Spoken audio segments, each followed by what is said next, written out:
lang. Gusto ko marinig. Kailan? Nala, hindi ko tanda.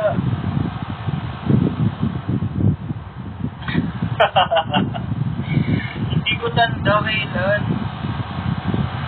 Pasensya ka na, may ko, Alzheimer's. Hindi, legit hindi ko tanda. Ayan tayo eh.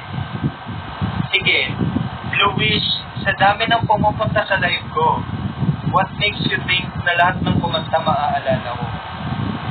Bakit remarkable ka ba? Hala! Hindi ko sabihin. Talaga ba? Hindi. I didn't mean to offend you. What I'm trying to say is, hindi lahat ng kumakanta sa live ko, hindi ko maaalala. Ano? Hindi lahat ng kumakanta sa live ko maaalala.